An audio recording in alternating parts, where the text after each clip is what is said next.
Subscribe to our channel by clicking the subscribe button. Click the bell button and enjoy the latest uploads from our channel.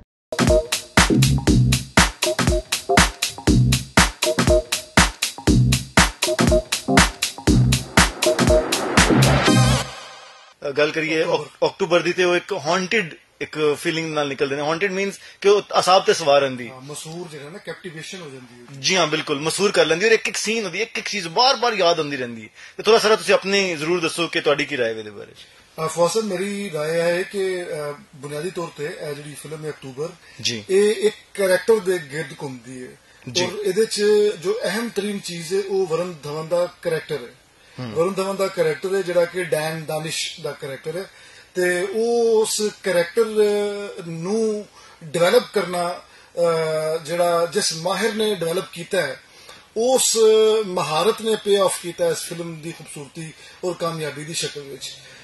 एक गल तो है सब तो वड्डी गल जिहड़ी है इस फिल्म की खूबसूरती है, इस फिल्म की जिहड़ी सिग्निफिकेंस है वो इहदे कैरेक्टर दे विच। नंबर एक गल। नंबर दो यानी कि कहना चाहिए कि it is about the character. Number एक। नंबर दो है कि इस फिल्म की कहानी बहुत अच्छी है। नंबर तीन अदाकारी बहुत अच्छी है। नंबर चार सिंबलिज्म जो है वो बड़ी ही कामयाबी नाल वरतिया गया और वो बहुत ही आउटस्टैंडिंग है। एक्टिंग की मैं गल की है तो एक्टिंग के बनीता संधू जी कि हीरोइन है जी कि डिग के बेहोश हो जाती है, कोमा चली जाती है और इवेंचुअली मर जाती है। ਉਹਦੀ ਅਦਾਕਾਰੀ ਉਹਦਾ ਮਾਰਜਨ ਬਹੁਤ ਥੋੜਾ ਸੀ ਕਿ ਉਹਨੇ ਬਿਮਾਰ ਹੀ ਰਹਿਣਾ, ਲੇਕਿਨ ਉਹਦੇ ਵਿੱਚ ਉਹਨੇ ਜੋ ਲਾਈਫਲੈਸਨੈਸ ਵਿਖਾਈ ਕਦੀ ਆਪਣੀ ਅੱਖਾਂ ਦੇ ਜ਼ਰੀਏ ਕਦੀ ਆਪਣੇ ਸਪਾਟ ਚਿਹਰੇ ਦੇ ਜ਼ਰੀਏ। ਫਿਰ ਮੇਕਅਪ ਬਹੁਤ ਅੱਛਾ ਹੈ ਇਹਦਾ। ਇਸੇ ਤਰ੍ਹਾਂ ਗੀਤਾਂਜਲੀ ਰਾਓ ਜਿਹੜੀ ਕਿ ਇਹਦੀ ਮਾਂ ਬਣੀ ਹੋਈ ਹੈ ਉਹਦੀ ਐਕਟਿੰਗ ਬਹੁਤ ਅੱਛੀ ਹੈ। ਅਬਵ ਆਲ ਜਿਸ ਕਰੈਕਟਰ ਦੀ ਮੈਂ ਗੱਲ ਕਰਨਾ ਵਾ ਵरुण धवन ਇਹਨੇ ਬਹੁਤ ਅੱਛੀ ਅਦਾਕਾਰੀ ਕੀਤੀ ਹੈ, ਛਾ ਗਿਆ। ਅੱਛਾ ਕਹਾਣੀ ਬਹੁਤ ਅੱਛੀ है, स्क्रीन प्ले बहुत टाइट है, बहुत ही उमदा है। साउंड डिजाइन जो है वो बहुत ही अच्छा है और बिलखसूस जो स्कोर पिछे जो ना वो चलता है बास जगह पे जिथे उन्होंने लॉन्ग शॉट्स विखाए ने फिर कट करके फुल दे आ जाते हैं, फिर जुजियात जी विखाइया ने उन्होंने बाकायदा कॉम्पलीमेंट करता पाया म्यूजिक थ्रू आउट। तो बहुत ही अच्छा है। मैं समझना वा कि कामयाब इंतहाई कामयाब आर्ट फिल्म है जिहड़ी कि उन्होंने कमर्शियल मेन स्ट्रीम सिनेमा दे विच रिलीज किया गया। थोड़ा दिन ये कमर्शियल तड़का लाया गया और तुहानू सानू सारियां नू पसंद आ रही है।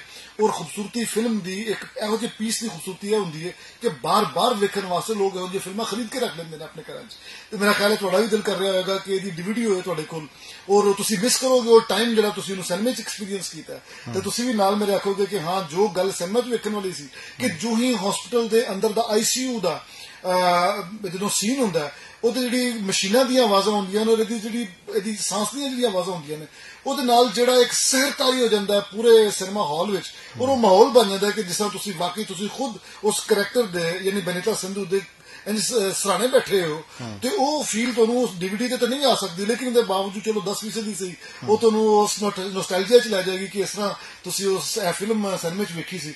ਤੇ ਮੈਂ ਸਮਝਦਾ ਵਾਂ ਕਿ ਇੱਕ 2018 ਦੀ ਬਿਹਤਰੀਨ ਫਿਲਮ ਜਿਹੜੀ ਹੈ पद्मावत का एक अपना ग्रैंजर सी, लेकिन 2018 की बेहतरीन फिल्म लो बजट कह लो तुसी बेहतरीन फिल्म हुआ है। एक होर इंपॉर्टेंट चीज है कि भारत की मिडल क्लास किस तरीके नाल मूव कर रही, दे आर मूविंग फॉरवर्ड ते वो वेखण वाली चीज है। लेकिन वो तो एक इजाफी चीज है इहदे विच ना। असल चीज है कि वरुण धवन ने वो कैरेक्टर च किस तरह दाखिल होया, उस करैक्टर च किस तरह रहा, लिखन वाले ने करैक्टराइज किस तरह किया उन्होंने और उस तो बाद सारा सब मिल के सिनेमाटोग्राफर और जो डायरैक्टर है इन्होंने सारे ने मिल के किस तरह उन्होंने स्क्रीन के उत्ते प्रोजेक्ट किया है।